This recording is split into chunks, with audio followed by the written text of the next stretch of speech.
Puji nama Tuhan, Bapak Ibu Saudara yang dikasihi Tuhan Yesus Kristus. Pada hari ini kita patut bersyukur kalau kita dapat menikmati kemurahan Tuhan. Biarlah kita mau memulai hari kita dengan kita merenungkan kebenaran firman Tuhan lagi. Mari saya undang kita semua berdoa terlebih dahulu. Bapa yang ada di dalam sorga, dalam nama Tuhan Yesus kami datang kepadamu. Hati kami penuh dengan syukur, dengan hati yang terangkat kepadamu Tuhan.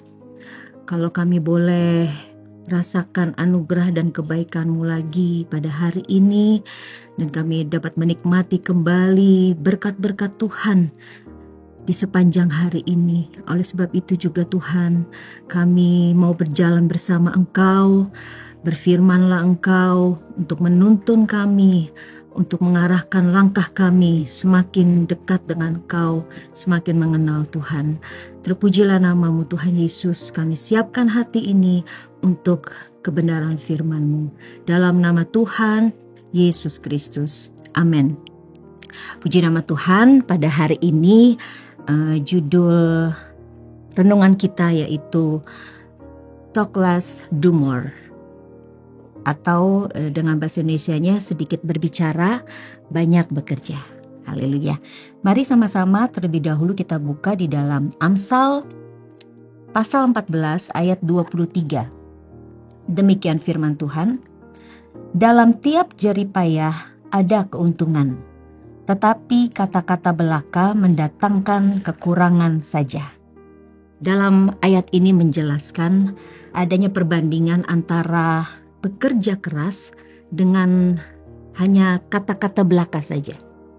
Dan kalau kita sudah baca tadi sangat jelas sekali bahwa dengan kerja keraslah seseorang akan memperoleh sesuatu. Dengan kerja keraslah seseorang akan mencapai sesuatu. Tetapi sebaliknya, kata-kata yang belaka, firman Tuhan katakan akan menghasilkan kekurangan atau kerugian. Puji nama Tuhan. Kita tahu bersama bahwa tidak ada kesuksesan yang digapai tanpa adanya usaha yang dilakukan. Meskipun kita sebagai anak-anak Tuhan, bukan berarti kita hanya duduk berpangku tangan, bukan berarti kita hanya bisa duduk bersantai-santai berpangku tangan dan kita berharap kekayaan itu datang kepada kita.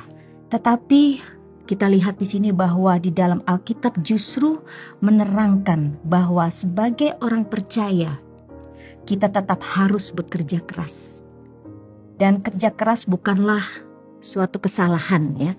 Kalau kita lihat di dalam Pengkhotbah 9 ayat 10, firman Tuhan menasihati bahwa segala sesuatu yang dijumpai dengan tanganmu untuk dikerjakan, kerjakanlah itu sekuat tenaga.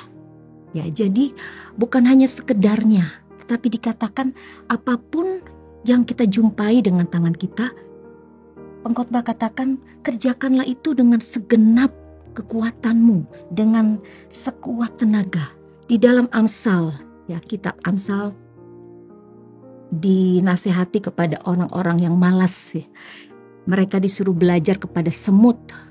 Dikatakan perhatikanlah lakunya, ya, dan jadilah bijak. Ya, semut bekerja keras mengumpulkan makanannya pada waktu panen. Dia tahu kapan waktu harus bekerja.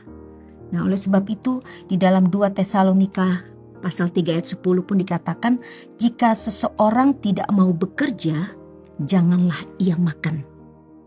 Jadi semua orang yang ingin hidup, semua orang yang ingin keperluannya, kebutuhan penghidupannya terpenuhi, seseorang itu harus bekerja. Dan seluruh dunia pun mengakui bahwa seseorang yang berusaha, ya, bekerja keras, ya, maka mereka akan meraih kesuksesan. Tetapi yang menjadi perenungan kita pada hari ini sebagai anak-anak Tuhan, bekerja keras seperti apa yang firman Tuhan ajarkan kepada kita. Berusaha seperti apa yang sepatutnya anak Tuhan lakukan. Mari sama-sama kita buka di dalam Efesus pasal 4. Efesus pasal 4 kita akan baca di dalam ayat 28.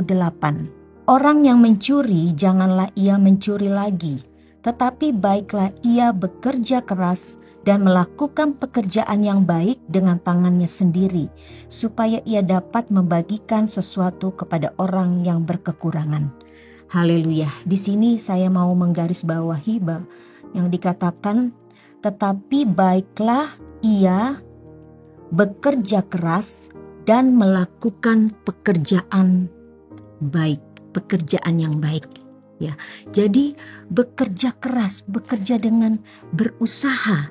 Tetapi yang firman Tuhan ajarkan adalah melakukan pekerjaan yang kita lakukan dengan jerih payah, dengan usaha, tetapi dilakukan dengan baik. Ya, pekerjaan yang baik. Bukan hanya bentuk pekerjaannya saja yang baik, tetapi dari kata pekerjaan baik ini pun memiliki pengertian, yaitu baik sifatnya baik dilihat. Ya, jadi lebih kepada memiliki karakter yang baik. Dia bekerja keras, dia berusaha, tetapi dia melakukannya dengan baik, ya, dengan karakter yang baik, dengan sifat yang baik. Sebagai contoh, saya catat di sini ada 2 contoh bagi Bapak Ibu Saudara yang mungkin bekerja di kantor atau sebagai usahawan atau yang berdagang, yang berjualan. Bekerjalah dengan rajin, ya, berusahalah dan kerja keraslah, ya. Tetapi harus disertai, ya, harus dilakukan dengan pekerjaan yang baik, ya, dengan sifat yang baik, karakter yang baik. Sebagai contoh juga, lakukan itu dengan jujur. Ya, di dalam kita bekerja di kantor, berdagang, lakukanlah dengan jujur, dengan disiplin di dalam pekerjaanmu. Tidak jahat, ya, tidak curang, ataupun bohong gitu ya di dalam berdagang, berjualan dan lain sebagainya.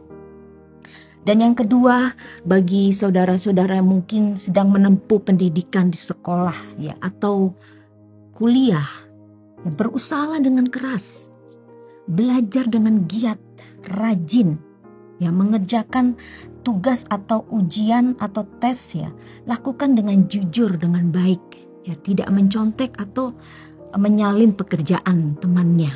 Atau juga kita sebagai pelayan-pelayan Tuhan, hamba-hamba Tuhan, mari pekerjaan apapun yang dipercayakan, lakukan dengan kerja keras, dengan berusaha sebaik mungkin, tetapi dengan baik kita kerjakan, dengan hati yang murni, dengan ketulusan hati kita kerjakan.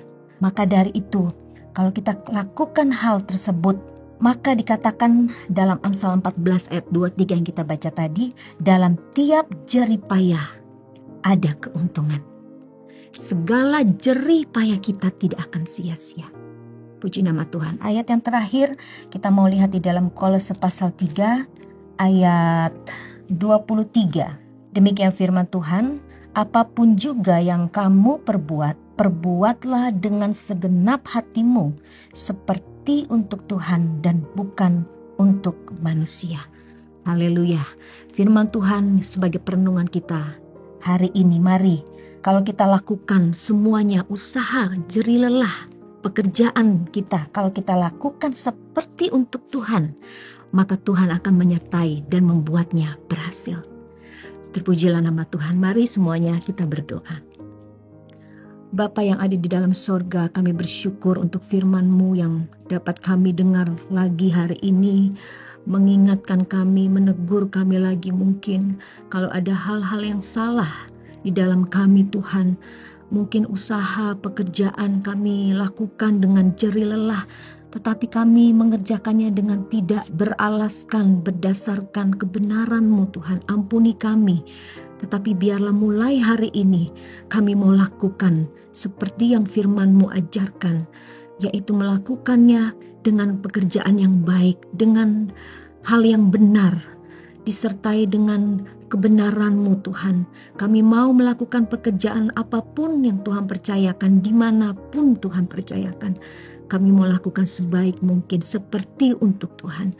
Terpujilah nama-Mu Tuhan, berkati anak-anak-Mu, mereka yang bekerja, yang bersekolah, ibu rumah tangga, dimanapun mereka ada, Tuhan berkati pekerjaan usaha dan lain-lain sebagainya. Biarlah Tuhan yang mengatur dan memimpin langkah anak-anak-Mu dan membuat berhasil segala sesuatu yang anak-anak-Mu kerjakan. Terima kasih Tuhan Yesus, terima kasih. Sepanjang hari yang akan kami lewati, yang akan kami lakukan, Tuhan berjalan bersama kami, memimpin kami, dan memberkati setiap langkah kami. Terpujilah nama-Mu Tuhan. Ini doa dan sembahyang kami mohonkan di dalam nama Tuhan Yesus Kristus. Haleluya, amin. Bersama Yesus aku kuat.